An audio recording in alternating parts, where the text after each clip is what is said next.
Welcome back to Investing Talk Podcast. Today, we are going to be dissecting a company operating right on the sharp edge of defense technology, Draganfly. Ah, yes, Draganfly. It's a fascinating one, but definitely high stakes, playing in that unmanned aerial systems or drone market. They're kind of sitting right at that intersection of government procurement and, really rapid AI development. Exactly. And the big question we're tackling today, looking at this stack of financial reports and news sources you've shared, is pretty direct. Is Draganfly actually a good buy right now? So we're going to scrutinize the catalysts, those structural drivers, particularly their pivot into defense. But we also have to weigh that against the cold, hard realities of their current financials. We'll look at the extreme volatility and, crucially, the risks involved with this stock. It's definitely speculative. Right. Our mission here is really to synthesize all this pretty complex source material, give you the complete picture of this, high volatility opportunity, help you look past the headlines, understand the actual risk-reward scenario here. Okay, before we really unpack all this, just a quick reminder, if you find this analysis helpful, please do hit that subscribe button, give us a like, maybe leave a comment below. And actually, if there's a specific company you want us to look into for a future analysis, definitely drop the name in the comments. We really do look at those suggestions. Okay, so let's get into it. Let's start with the core thesis, right? The bullish case that seems to be driving the stock right now. If we look just at the last 3 months, say August through October 2025, the company's made one thing abundantly clear. No. They are all in on defense. Yeah, that signal is impossible to miss. The sources show this, like calculated flurry of strategic moves, all aimed directly at building credibility within that highly regulated and pretty lucrative U.S. defense market. And the tech leap seems massive. I saw a key collaboration they announced in October 2025 with Paladin AI. Paladin AI, yeah. This isn't just about building bigger drones. It seems like it's about making them smarter. What exactly does integrating Paladin's software let Draganfly do that they couldn't before? Well, that's the AI catalyst, right? Yeah. It enables things like advanced AI-driven swarming capabilities. Yeah.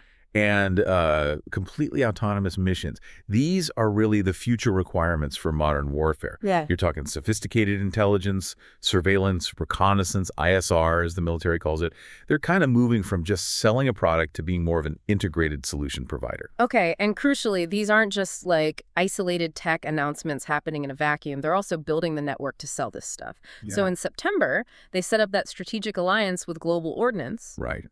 And then in October, they named Drone Nerds as a value-added reseller. That's pretty critical for market access, isn't it? It is, yeah. Because those partnerships, they're specifically designed to push their NDAA-compliant portfolio. And, for listeners who maybe don't live in the defense procurement weeds every day, NDAA-compliant basically just means it's approved for U.S. government use. It specifically avoids components and tech from countries seen as security threats, primarily China. So that compliance, it creates this massive competitive regulatory barrier. It just immediately opens doors for government contracts. Got it. So they're effectively making it more expensive and difficult for, say, foreign competitors to play in what's arguably the most valuable market globally. Exactly. And they're backing this up with visibility, too. They confirm plans to showcase systems at AUSA 2025, that's the Association of the U.S. Army annual meeting, highlighting their military-grade tech. But I think the real validation actually came from the Department of Defense technology readiness exercises. Draganfly successfully showed off systems like the Commander 3XL and the Flex FPV drones there. Validation from the DoD itself. That's huge, right? Because it's like a stamp of approval. It kind of de-risks the whole sales process for government buyers. It creates what we often call a significant regulatory moat. I mean, securing that kind of validation. It takes years and a massive amount of investment. So when you pair that validation with their commitment to expanding U.S. manufacturing capacity, you start to see the blueprint, right? They are positioning themselves perfectly to benefit from these government mandates that increasingly favor domestically produced systems. Okay, this push for U.S. manufacturing and compliance, it sounds brilliant strategically. But we know that stuff, regulatory compliance, bleeding-edge R&D, it's brutally expensive. So let's look at the financials, because this is where the story seems to shift pretty dramatically.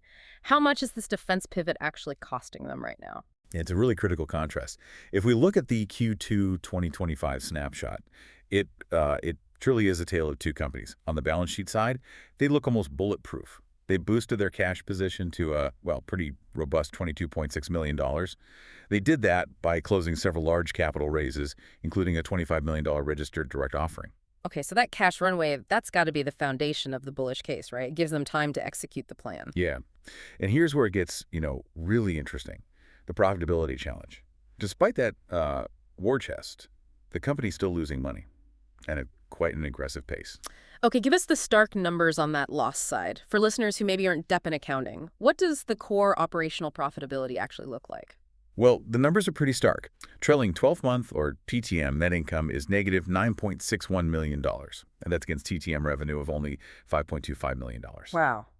And maybe the most shocking metric is the EBIT margin. That's earnings before interest and taxes. Basically, core operational efficiency. It's a negative 116.8%. Wait, hang on. So the company is losing almost double the amount of money it brings in annually just to run the core business. Yes. If they're burning cash like that, why isn't the market panicking? I mean, where does the confidence in the stock come from? Well, that is the entire speculative thesis, isn't it? Yeah. They aren't losing this money by accident, presumably. They're intentionally burning cash, the argument goes, to rapidly acquire that regulatory compliance, the AI integration, the manufacturing scale, which is really the only ticket into the defense procurement game. So the market seems to believe this high cost is a necessary investment, maybe not a sign of fundamental failure. And the balance sheet supports that belief, to some extent. Despite these massive operational losses, they virtually eliminated bankruptcy risk, right? Their debt-to-equity ratio is almost non-existent, like 0.02, so next to no long-term debt. Exactly. And their current ratio is a massive 5.3. For the average investor, that just means they have way more cash and liquid assets than short-term obligations. They can pay their bills 5 times over right now. So the implication is clear. They do have the runway to try and execute this aggressive strategy, but, and it's a big but, they face huge risk if that revenue acceleration doesn't materialize pretty soon. And I'm just looking at the valuation multiples here. The market is pricing in, well, absolute perfection, it seems. The price-to-sales ratio is currently 26.42x. Yeah. That is an astronomical number for a company doing, what, $5 million in annual sales? Precisely. This valuation, it isn't based on 2025 sales. It's valuing them as if they're already a key established government contractor in, say, 2028. That's the real insight here, I think. The market seems to have already discounted the execution risk and is basically betting on like 10 times or more revenue growth to justify this current speculative premium. You're essentially buying a future government supplier, not necessarily the current tech vendor. Okay, let's shift gears then to the immediate timeline and the technical signals, because this speculative bet obviously comes with massive volatility. The stock's currently trading around, what, 8.96 cents? But that 52-week range went from $1.63 way up to $14.40. That is quite a roller coaster. Oh, it's an extremely aggressive mover. That's key for any potential investor to really internalize. The stock's beta is 2.79. So, if the broader market sneezes, this stock basically catches pneumonia. It amplifies market movements by nearly 3 times. This is absolutely not for the faint of heart. Technically speaking, though, the stock is currently trading well above its key averages. It sits at a 126% premium to the 200-day simple moving average. That's usually seen as a strong confirmation of an established uptrend, right? Yeah, that uptrend confirms the bullish sentiment is there. But looking at the 14-day relative strength index, the RSI, it's sitting around 39.24. And the RSI measures momentum. So a neutral reading like that tells us, okay, the stock isn't necessarily overbought right now, but it also means that uptrend momentum has kind of cooled off. So new upward movement really requires a fresh catalyst, which means we need to look forward. Okay, that brings us neatly to the next 3 months then. What is the single most significant near-term catalyst that investors are likely watching for? Undeniably, it's got to be the Q3 2025 earnings release that's scheduled for November 13th, 2025. Investors are going to be scrutinizing this report really closely. They'll be looking for 2 main things beyond just top-line revenue growth. First, gross margin improvement. Are their products actually becoming cheaper to make as they scale up? And second, critically, they need some disclosure on new order backlogs from these defense partnerships we talked about. That backlog is the tangible proof that this expensive pivot is starting to generate real returns. Gotcha. So the key takeaway from November 13th won't just be the sales number itself. It'll be whether they can show they're actually starting to execute on landing those big defense contracts. Precisely. And beyond earnings, you've got other market events too, like the major ETF quarterly rebalancing in December that can force index funds to buy or sell shares. And then there's the institutional ownership report update in January 2026. Both of those events can sometimes trigger trading volatility just based on fund flows. Right, and we probably can't ignore the market chatter either, even if we have to treat it as, entirely unverified speculation. There are these rumors circulating about potentially expanded Ukrainian defense business contracts. Hmm. And the most dramatic rumor, potential M&A activity, maybe from larger defense primes, especially given those recent DoD demonstrations. Now, again, totally unverified market chatter, but you have to acknowledge it probably fuels some of that speculative premium we discussed. Oh, it absolutely contributes to the high volatility and that, well, inflated price-to-sales ratio. But before any investor even considers this, we really must address the risks head-on, which raises the important question.